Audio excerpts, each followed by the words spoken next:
Well, good afternoon. For those who don't know me, you only need to know me as Sandy's husband.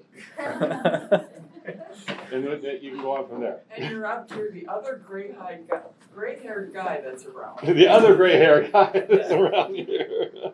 I love it. Well, I had the opportunity to meet the Escobars in Spain last year, and they're still smiling. But very grateful for all the family to be able to be here. We are blessed. We're all in one room together here. Well, Fiona is going to be presenting for our workshop here. And so I have a bio that I am supposed to read as she prepares to come up. So Fiona Bellshaw is the founder of Fiat and the director of Project Rescue in Spain. She is also a credentialed minister with the Assemblies of God of Spain. That's a good thing, seeing how your husband is the superintendent of the Assemblies of God in Spain, right? Yeah, it works. Okay, in 2009, she founded Fiat with the purpose of helping women and children who are victims of human trafficking and other forms of slavery, with the vision of providing a high standard of holistic care. Presently, Fiat is established in 5 regions of Spain with different residential care facilities, social justice projects, and holistic care programs, attending more than 1,500 women and 200 children continually. Fiona also started the projects of international cooperation in North India, Nepal, and Ivory Coast. She studied in the Theological College of the Assemblies of God in Spain and is married to Juan Carlos Escobar. Together, they have 5 children and 2 grandchildren. And I just want to say one thing. Having had the opportunity to see the ministry in person, it's one of the most well-administered programs that I've ever seen. So I am honored to be able to welcome up Fiona. Thank you.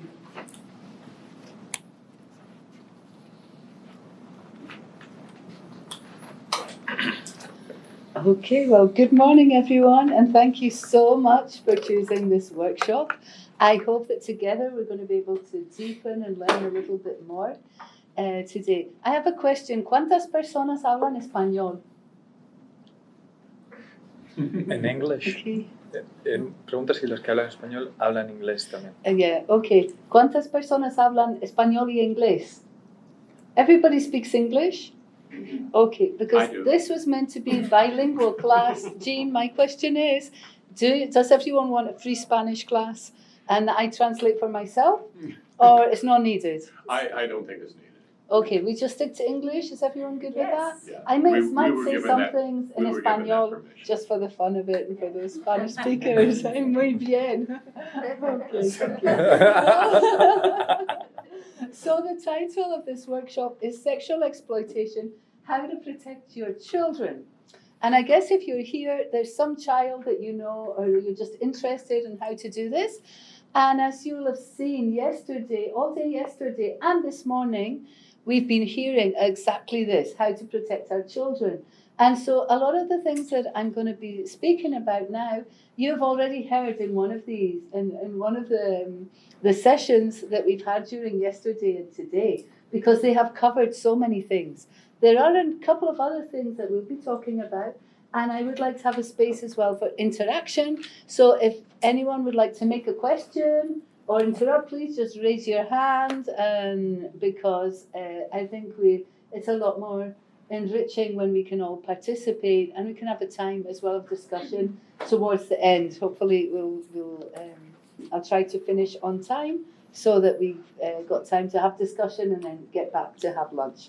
So the first thing is know what you are facing. That is something that's very important. I would say do your homework.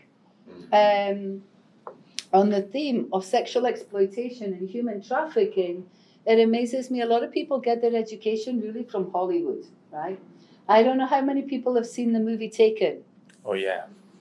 Yeah, it's famous, I love right? Liam Neeson. You haven't seen Taken? Wow, okay. Well, Taken. Liam Neeson is cool, isn't it? Yeah, he knows how to punch people and shoot everybody down. And that movie, there are some things in it is very real life. When someone actually disappears, it is true that unless you find them really quickly or have an idea where they've been taken, it's going to be very complicated to find them. It's not going to be impossible, fortunately. There is, for example, within Europe, and I think around the world, you have Interpol and other organizations who are connected and can try and find people, but there's so many people out there, and there's so many problems. We have girls in our NGO. I should probably present our NGO first. I did it yesterday. You did it yesterday, but you okay. can- Well, Fiat is a non-governmental organization that offers integral help. Our purpose is to offer life opportunities for the most vulnerable people. And that is, we are specialized in the reality of human trafficking. We attend and help victims of human trafficking through our residential care programs, where we have homes for women and women with children. And also we have detection teams who go in daily into places of prostitution. That's where the victims of trafficking end up in Spain, is in places of prostitution. Very often what we call 24-hour apartments, where the girls are under control, where they have to be available to offer sexual services all day, every day, at any time. And where they have very, very little freedom to just get out. They don't have any free time off. They have to pay back a debt that is actually unpayable, because a debt, to give you an example, a girl coming from sub-Saharan Africa will have to pay at least 50,000 euros to repay her debt. And then on top of that, every day you have to pay a bunk bed, which is really just a mattress, your food, your makeup, everything you need, your clothes, and all that gets added. And to give you an idea, they have to pay weekly $250 for that bed alone, plus then add up everything else. And so it's a really hard situation for them. So we have a way that our team goes in, can detect the cases of trafficking and offer them to get out, and if they would like to, come into one of our safe homes. The safe homes are called New Beginnings Home, because that's exactly what it is for them. And they're long term, because we can't expect survivors of so many traumatic events to recuperate quickly. In 3 months is impossible. In 1 year, it kind of depends. It depends on if they can speak the language, if they know how to read and write, if they have really the tools in their hands to get back into society. It depends on their mental health, a whole lot of things. So in our homes, the women can be there up to 2 years, or even 3 years if they have children.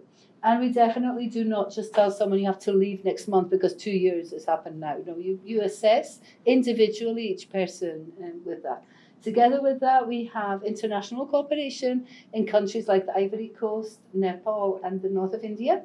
And we also have the Solidarity Law Office that Ezekiel, as well as being executive director, also runs.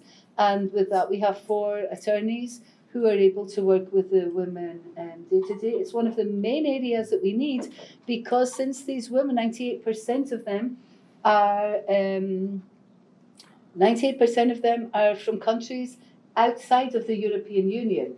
So the majority are coming right now from countries like Venezuela, Colombia, Paraguay, other parts of South America like Brazil, Central America, Caribbean like the Dominican Republic, and then a lot are coming from Africa, from Morocco, Muslim countries, and sub-Saharan countries as well, such as Nigeria and the French-speaking countries. And so that's a little bit of our background. To give you an idea, Spain is the 3rd country in the world for demand of prostitution. And this is surprising for you, and it's surprising for people in Spain, because it's invisible. The real problem with human trafficking is that it's invisible. It's not seen. So Hollywood, in a sense, has tried to make it seen by providing movies. The problem is that people get wrong kind of information. So things like Taken, okay, yes, there's certain things, drugs are involved, there's violence, there's a whole lot of things. But most victims do not come from a good family and do not have a father who is some kind of CIA agent, or I don't know what he was doing, but he's some expert, right? He's like a spy and is able to go and shoot everybody down. That is not reality. And if you do that in Europe, you end up in prison, right? So it wouldn't be a happy ending. And so, a lot of people look at the issue of trafficking with a lot of anger, with a lot of fear, and it's really not the best approach. So I hope that today somehow we can understand a lot more how to protect our children, yes. But that first question, know what you are facing. What is this really about? I have just given you a short summary of what we do. You can now kind of have a picture of what's it about in Spain. But you need to know what is it about where you are. What does this really look like where you are? And not just think it's going to happen like the Taken movie where, hey, my daughter can't go to the airport because someone might pick her up and she might disappear. Okay, the next is the common risk factors. This is common risk because we find that a lot of the victims may, this was a checklist, here you have it in English, and español, para los que entienden español, aquí está. And it's like if you had a checklist, you would find that a lot of the survivors would give a tick on a whole lot of these things, not just one of them. Sometimes they come from multiple situations. For example, the word that I put, the first word is vulnerability. Traffickers will always, they target the victims. There are some cases, and it could be here more, I'm not sure. I don't want to speak about what I don't know. But there are some cases of kidnapping, randomly. But the majority are not going to do that. They will target on their victims, and if possible, they will make their victim feel like she is participating and going along with this decision, and in the end, it's almost like their fault. Because what they try to do with organized criminals do not generally want to be kidnapping lots of people and then have the justice system after them, right? Law enforcement and people making denouncements and trying to find these people. It's better to get people who nobody is really going to look for, who nobody's maybe going to miss that much. And that comes into that word vulnerability. They look for the most vulnerable people. In that vulnerability, we have a whole list of things. One is poverty. And most of the women and children that we attend come from poor families. And along with that, they have a lack of education opportunities. Because if you come from a poor family, then you might not have the same opportunities for education because they don't have the money to finance that. You don't dream of doing something great in life, and very often you'll be expected to work or help out the family, or you don't have the same access to education and materials or extra school things, and so that along with that sometimes comes with school failure, because there's a lot of families then they're just not interested in how the kids' school curriculum is doing, if they're really passing exams, if not, if they need something, it's there's just not that great interest, and in the end it's easy for them to become school failure. People, why do you think school failure could be a point of vulnerability for being trafficked? You become hopeless, you don't think you can do it, so you don't have anywhere to go, and you don't think you can go back and get back on track and pass, so you give up, and then you're just looking for something that you can do. Yeah, correct. Anything else? Yes. Because if you don't have education, you don't have a way forward to think, how am I going to make a living? How am I going to earn money? How am I going to provide? Survive. Yeah. Yeah. So you can imagine that if I am a trafficker, because this is another thing. When you think of a trafficker, who do you think of? A man? Yes, right?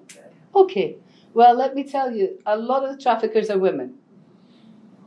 And for recruiting their victims, it's nearly always a woman. Because girls will trust somebody maybe looks like me, right? Yeah. Who wouldn't trust me? Come on. And so it's very often going to be a woman who is actually part of the recruitment, and very often in the places of slavery, modern day slavery, like these apartments or brothels or wherever they may be, it's women who are controlling them. When we go into an apartment, it could be the pimp, it could be a man, correct? But very often it's a woman who is there controlling the girls. They'll call her the mammy, the madam. She might have different names. So when we go in, our team has to know immediately. They have about 1 minute to distinguish who are the controllers there, because they will have the person controlling the place, and that's pretty very easy to distinguish who it is, because it's the person basically who's opens the door. And she's usually going to have a couple of phones, and she is very self-assertive.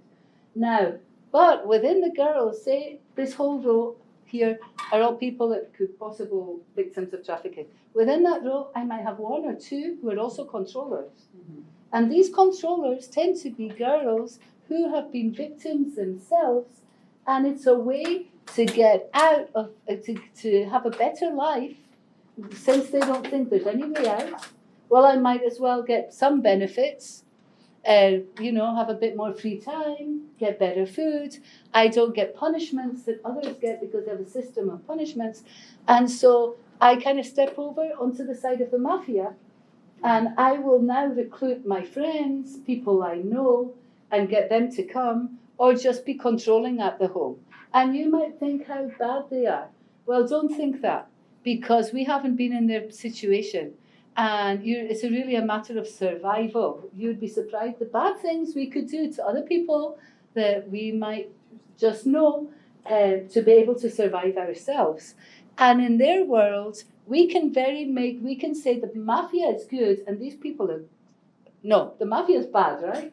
Nobody's correcting me. The mafia is bad and these people are good. The police are good. The judges are good.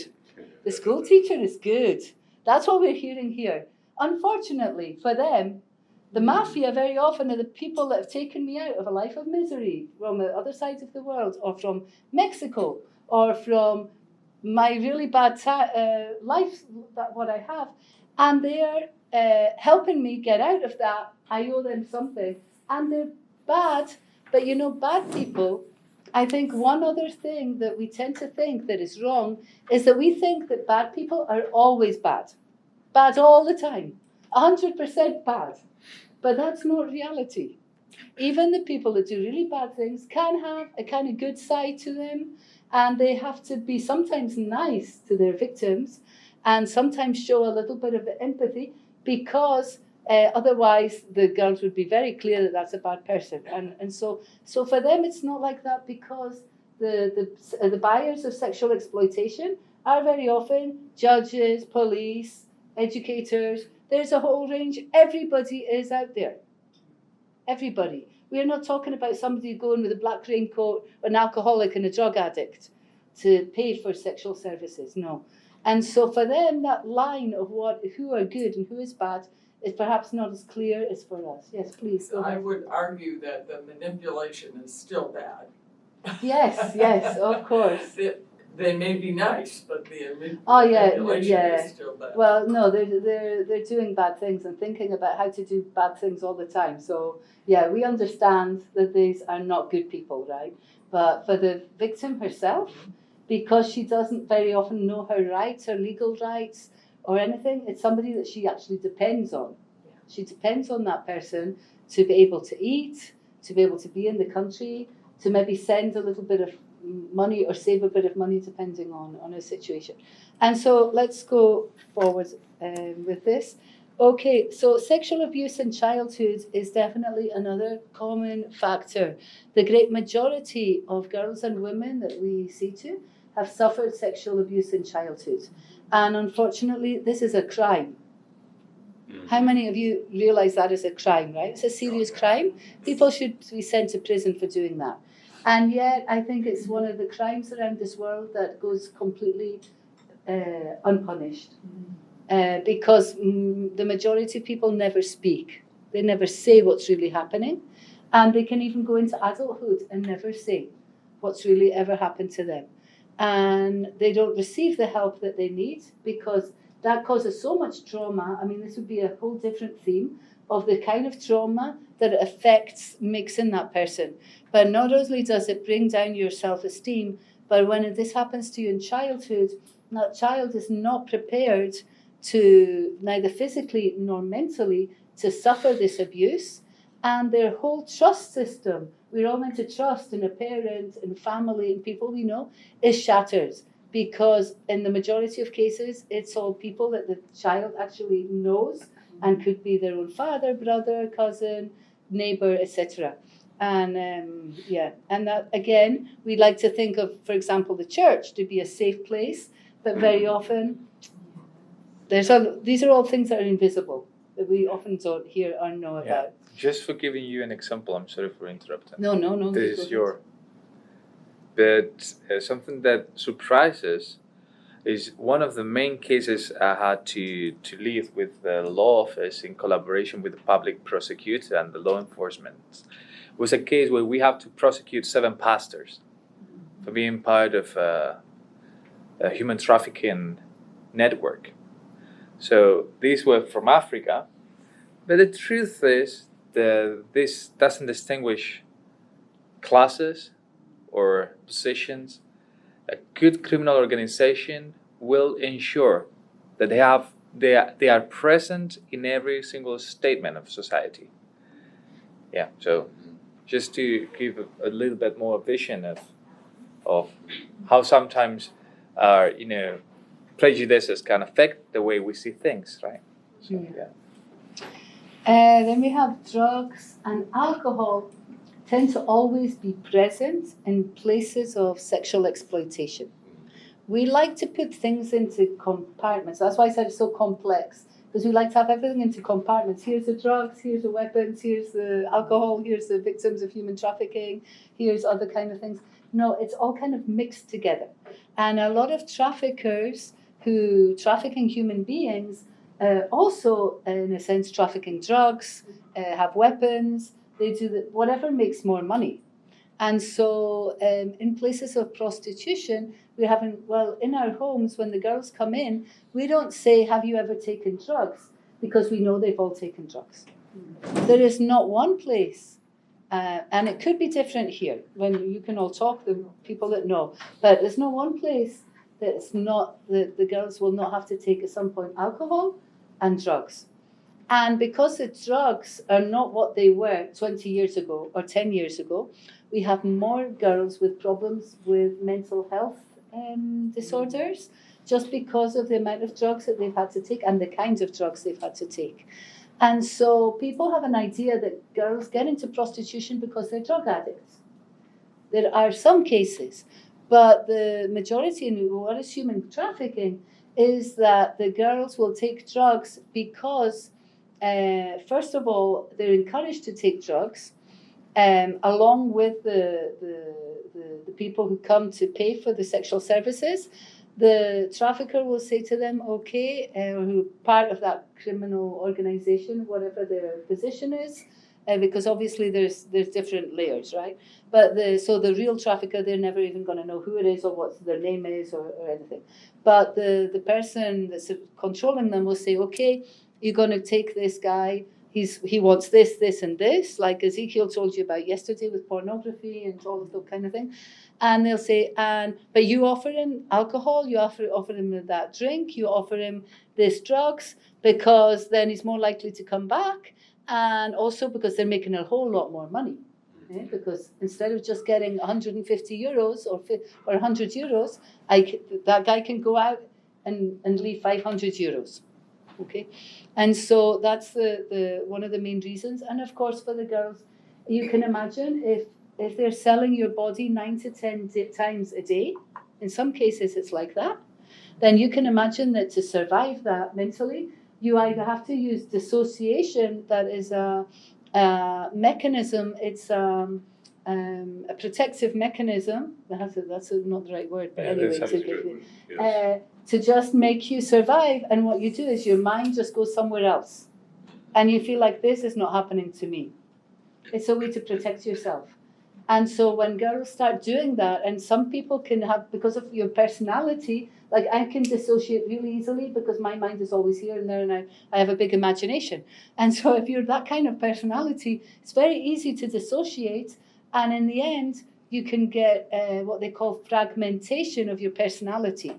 And that becomes very complex. That turns into borderline personality disorder or other kind of disorders that really need a lot of time to recuperate, if ever. And if you don't get help, you can never recuperate from that. And so, so you can imagine in your minds what that victim looks like. It's, another false idea people have is that we go and rescue a victim, and we do rescue operations, and we collaborate a lot with law enforcement. So if we can take this girl out, she's tomorrow in the New Beginnings home, and all her life has changed and she's fine. No. It takes a long process. And it's really hard work for her. And so it's really important that our community and the people understand that. We can't expect too much quickly.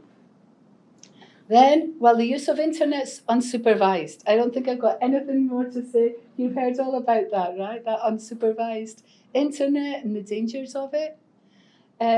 Problems at home, violence at home, absent parents, parents with alcohol, divorces. All of these kinds of things can make a child more vulnerable. The whole system of residential childcare, like being in a children's home, being in foster families, that just haven't understood that child either, maybe doesn't know about that sexual abuse or other problems they've had, and sometimes they go from family to family. All these kind of things can also make them vulnerable, and I think here in the US, there's a high percent, right, of children that run away and perhaps from those kind of situations. And being exposed to a society that's over-sexualized. One of the girls that was on the panel was talking about her dress wear and all that kind of thing. Spain is definitely an over-sexualized society. Like here, some of you come from cold places. It's less likely that you're going to be walking about with just a top like a bikini and a miniskirt, right? Because people freeze to death. Maybe indoors with the heating on is a different thing, I don't know. But in Spain, it's very over everything. Like you watch the series for kids, everything that they're exposed to and watching their day-to-day life talks about women look like an object, and the man is there to conquer this girl.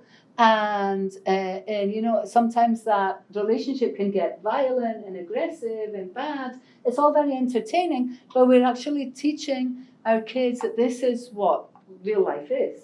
This is what's meant to be normal. And so just 2 weeks ago in Spain, they had what they call the Carnival. ¿Saben lo que es el Carnival? Yeah, you get it Like here as Mardi well.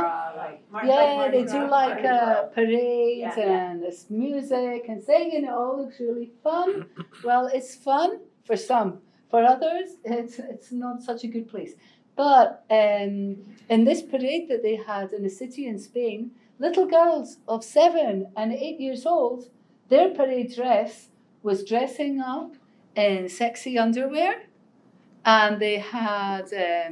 They were basically nude, but not only were they naked, it was like leather, straps and stuff. And they were walking, and they came third or fourth, like winners. People thought that was okay. And so, all of that as well in the end, makes it more vulnerable. The lack of sense of esteem, sense of not belonging, worthlessness. These are things that are visible in people and that the mafias will target on. And so the next one is taboos. Okay. Yes, taboos. So the another thing that we're speaking about today was how that we need to talk to our children, right? And to keep an open communication with our children and to listen to our children. That's one thing that, what was the girl's name that spoke? You think Miss Katie? Kaylee? Katie. Maybe. Yes, Miss Katie. Okay, Miss Katie said, you know, or some on the panel said Oh, that was about Noel. listening. Noel, yeah. Noel. Okay, well, anyway, she said, you know, sometimes they don't hear us. Parents need to listen to their children. And this is one of the greatest needs that survivors have is, hey, nobody heard my story, nobody cared. And so to be able to sit down and just tell their story is something huge. And I think with kids in today's society, everyone is so focused like on online things, on their phones, on their work, on activity. There's less and less time to just sit down and listen. And it's something essential is to listen, to have an open communication, to not be afraid to talk about uncomfortable conversations. But I do want to say as well, it's true that the parents need to get more involved in online. But we need to have a natural relationship with our kids or with whatever kids around you. We can't suddenly say, hey, sit down, we're going to talk about this. Because that's going to be really awkward, right? If you don't talk about anything day to day or just really, really superficial things. So it's something you need to work on and create natural conversations that goes both ways. In a sense, we have to make, when I talk to a survivor, I try to make myself somewhat vulnerable as well. Mm-hmm. She isn't the only person that has to be vulnerable in this room. You know, we have to make ourselves vulnerable so they don't feel like I'm up here looking down there. And the same relationship with kids, parents, whoever the kids you might have in your life, it has to be based on that respect and that just having a natural relationship. Okay. Any comments or anything up to here? Yes. So, so the next thing is do not overprotect children. No sobreproteges a tus hijos. Mm-hmm. This is what we generally want to do, right? Keep them in a bubble. It's a way of protecting as well. Don't let them go to the party. Don't let them be on internet. It's all these forbidden things. What do you think about that? Is it a good idea? Is it difficult? It's probably the easiest thing to do, right? If I don't let them go to the party, nothing's going to happen to them. It's not good. It's not good, right? You never really teach them how to protect themselves. Exactly. He says that we never teach them how to protect themselves. And in the end, we can't be with them forever, right? Especially, I have 5 kids. I could maybe try and be with Sarah all the time, but then what would I do with the other 4? You can't. What was I going to say? I know. You learn from experience. Even the kids learn from experience. Yes. Okay, so learning from If you have experience. to go hunting them because they didn't come home when they were supposed to, Yeah. and it ends up they're in the police station, that's an experience. It is. It's a hard experience. I think it's a really hard experience for the parents, right? More for them You than tell us for the we're in parents. there. Yeah. I was waiting up for you, you never appeared, now you're in the police station. It's like, okay. But it happens. Yeah. That is true, that is one thing. What else could we do if we're not going to keep them in a bubble? What do you think? How can we make them be able to make the right decisions for themselves?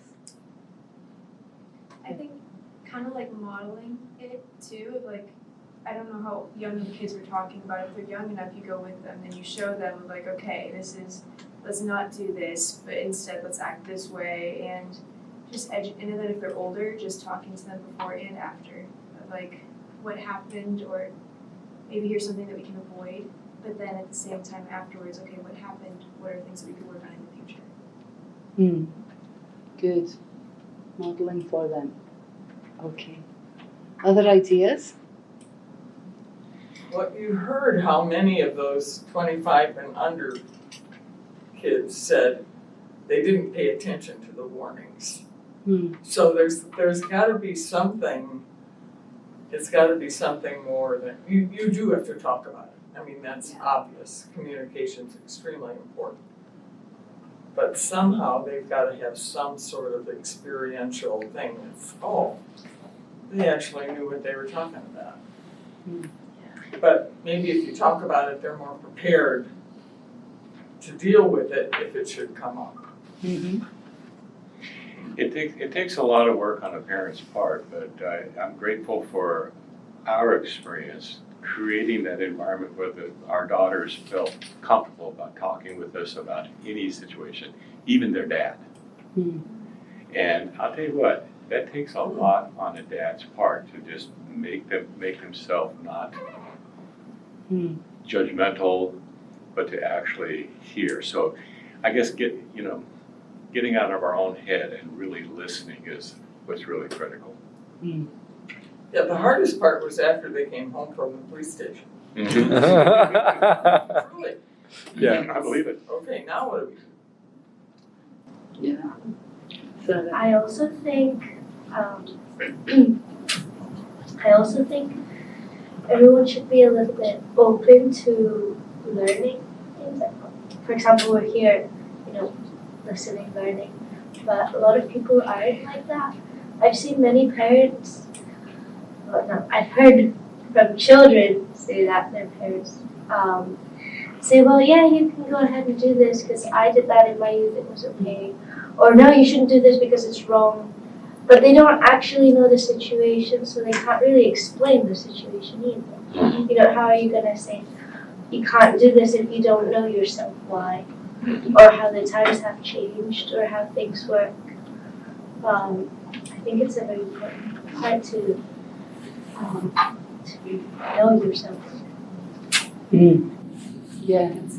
And know what we're facing. That's right. Know the reality out there. It's not the same as what we used to do. Yes. I was gonna say vulnerability, you mentioned a minute ago, and I think for a mom or a dad to be vulnerable enough at age appropriate times to tell kids your own mistakes and to say, if I would have known, I could have done this, and I'm talking to you about this so that if you're ever in this situation, you can make a better decision. And also, I think, I think truth and love, Jesus modeled that. We need to tell the truth, but our kids need to know that they're loved, so they do take the risk to come to us and say something because they know they're loved. And my second grade daughter, and she's 33 now, so she's lived all over the world, been a missionary, but when she was in second grade, she came home from school, I was just making snacks. So Sharice would have been 4.5, Paul was 2. And she said, what's oral sex? Like that. And I was like, whoa, and trying not to show her my face and breathing a prayer to the Holy Spirit and saying, now what do I say? Because the Clinton mess was going on. And although we didn't have that TV thing on in our home, she heard about it at school that he had had oral sex with Monica. She knew the name, she knew the whole thing. So asking the Lord to help me. So I just, tried to explain it. And she was like, oh, that's gross, and I said, but what's worse is this young woman is the age of his daughter, and he's also married. He's not supposed to be having any kind of sex with anyone. And it's interesting how you'll find yourself in these positions and you think, oh yeah, I want to be that parent who's just, but we need truth, we need love, and we need the help of the Lord, because it's really hard to address some of these situations at such a young age. I just had one other thing that we saw too with one of the presentations yesterday about connection. And so sometimes I think it's easier to give your kids be busy here, take this screen and watch a movie. And so we sort of push them to it. And I think there's great value in dinner together, in activities together, in going outside and playing ball. Not that will keep them away from this other, but to actually make sure that there's times, because then, at least with my kids, who are now like 30 and 31, they, that's when I would hear things, when they were in the kitchen baking cookies with all their friends for something to do after school, and they were talking, and I could listen, so, they pick things up like that. So I think we have to sort of go backward integration, to be able to, backwards intervention. Absolutely, and have their friends over. Yes. Know who their friends are, know what they do, who they're going out with. If you're overprotective, in the end, that daughter or son will end up going out with someone and you won't even know about it. Yeah. And that is real danger. So I would say give them freedom according to their age and just watch how they respond to that. Sometimes we have groups of people that come and I look at the kids, and I think, oh no, I can imagine she has no idea she's going to go down a dark alley where there is nobody because they've been in that overprotected. So it's actually counterproductive. Expose your children to real life stories. Okay, I saw that on the video. We are not really for getting survivors to tell their testimony because that can re-victimize, and you can't. Nobody here could tell a horrible story that we've gone through without feeling something. It's impossible without bringing back a memory. And so for us, we respect that some girls might want to do that, and if they do, and it's part of their own healing, that's fine. But generally, we don't ask that. But it is good for people to hear and know real life stories. Because just like we heard today, the peers and that influences of someone my own age or someone that I can relate to telling this story, it comes across in a much more powerful way. And most teenagers think that their parents exaggerate. Most of them think they don't know anything about much, right? They don't know much about anything. That is reality. And yet young people are also activists and like to fight for a cause. And so exposing them to reality and what's really going on and to stories is something that's really important. I've got a list here of stories, but we'll see if we've got really time to hear about that. The next thing I'd like to say is cultural, religious, and ethnic minorities. Here, everyone, we're talking about how to protect our children. I will be absolutely honest, okay? It's actually a very individualistic and selfish mindset. I'm just thinking about my children. Of course, my children are my responsibility. That is true. But those other children, in a sense, if we're a community, are also part of my responsibility. And that little girl at the end of the road, who's just, her mum is a single parent, and she doesn't have money, and there's a whole lot of things going on, that little child has the same value as my child. That I'm going to give her a good education and can pay for college, and give her all the things she needs. They have the same value. And so really our responsibility is not just our own children, it's all those children out there that somehow we can try to protect or to help. And so like I said at the beginning, the mafias will target on the most vulnerable. And within those groups, very often, can you see in your culture and your ecosystem, do you see these kind of people who might be more vulnerable? Because sometimes we see them, but we don't see them. We don't really understand what's going on. There's so many people in the United States, and even I know some of them, who have come, que hablan español, pero no han aprendido inglés. So they speak Spanish, and they've been here 20 years, and they still don't speak English. There's cultures like that. And they're not doing the same things that everybody else is doing. And those kids go to school and they're not living the same lives that their other friends are living. And all of this can also make them vulnerable. Their religious beliefs, like sub-Saharan Africa, there's still situations within Europe, and I'm sure in the States, where they will do, I don't know the words in English, ablación, which is feminine, it's like circumcision. That's a word, right? Ablation. It's female mutilation. Yes, that's right, female genital mutilation, thank you. That still happens within Europe because of those belief systems. We still have people who want to marry their children from a very young age, forced marriages. People from the Muslim world. One of our projects is in the north of Africa, and there we found just going into these apartments, and some of these places are kind of dangerous places Very just to be, and because they've actually deactivated parts of the Al Qaeda groups and things there, and There's jihadism. jihadism. Thank you. And they will typically have 3 or 4 wives, and the youngest one will be used for prostitution.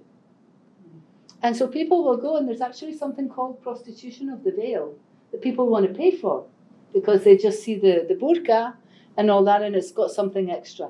This is such a dark, dark thing.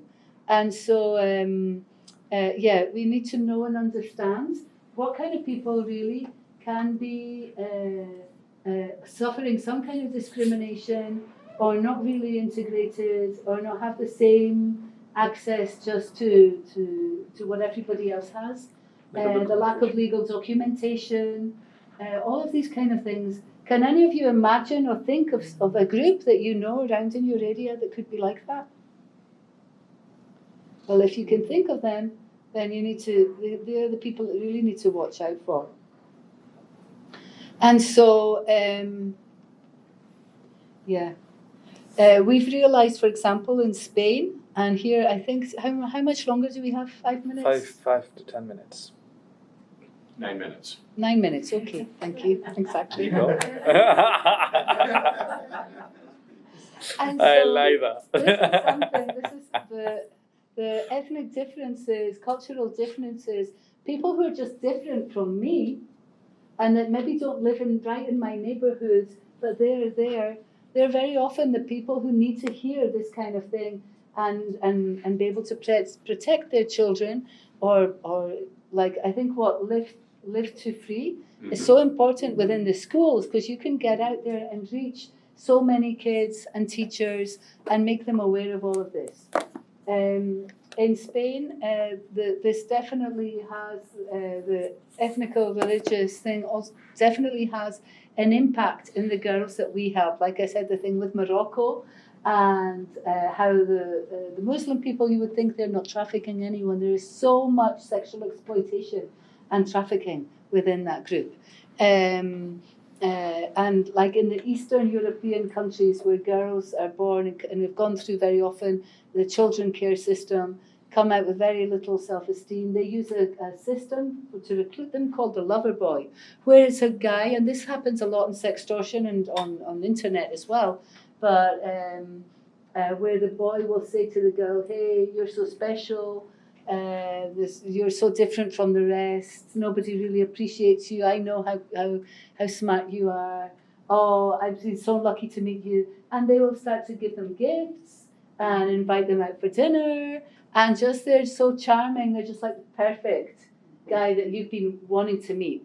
And they have no idea that this is all very calculated strategy to get the girl to fall in love with them, and in the end create a codependency that will end up in a kind of like a Stockholm syndrome, where even though I'm bad to you, beat you and threaten you, etc., you still believe you love me.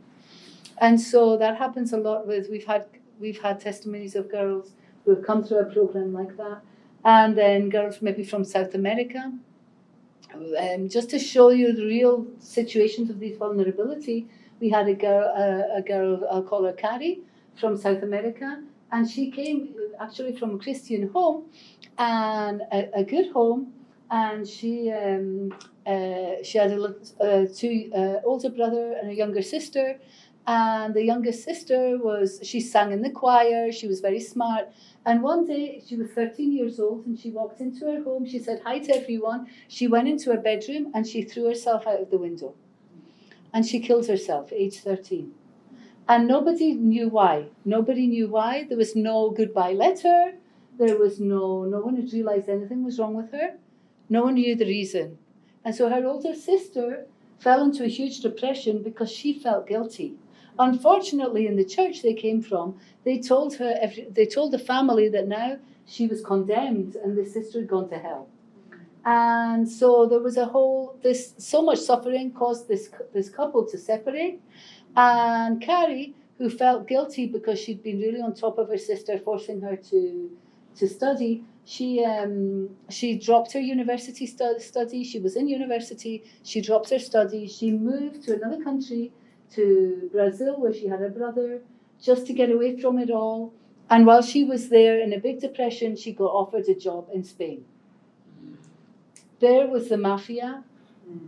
Somebody looked really nice, sat and listened to her story and says, hey, you've got a way out. There's an opportunity. And so nowadays, all these opportunities that arise, we have to be suspicious about them always. Yes. Double check and triple check. Yeah. If anyone gets offered something in Spain, just call Fiona and Ezekiel.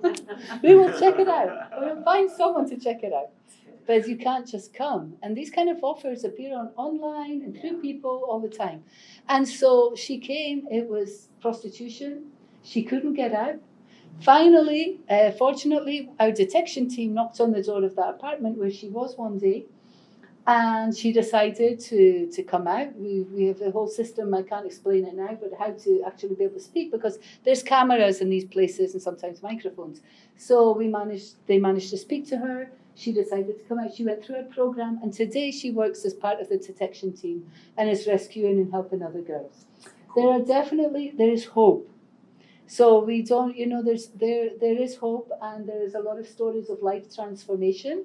If there wasn't, it would be very difficult for us to do what we do every day. But we just need to open our minds and open our eyes and open our ears to what's really going on out there.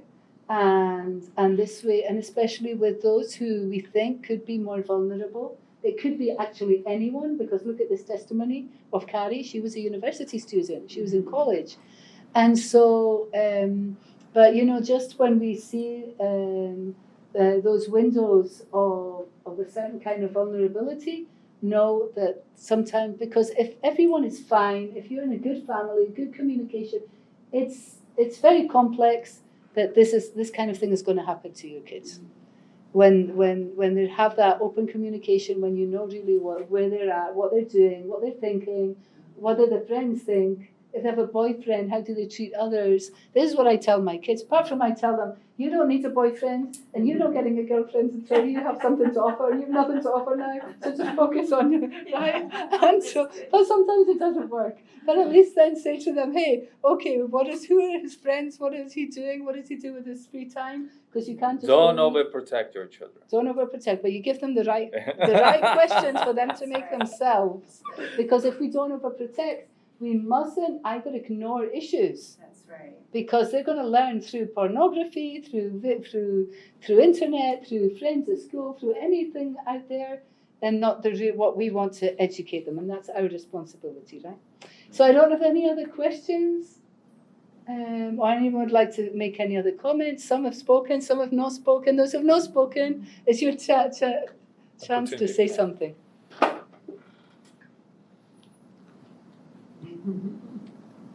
Okay.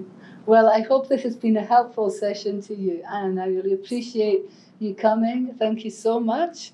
And we'll see you later. Thank you. And we're available any questions you might have. Thank you.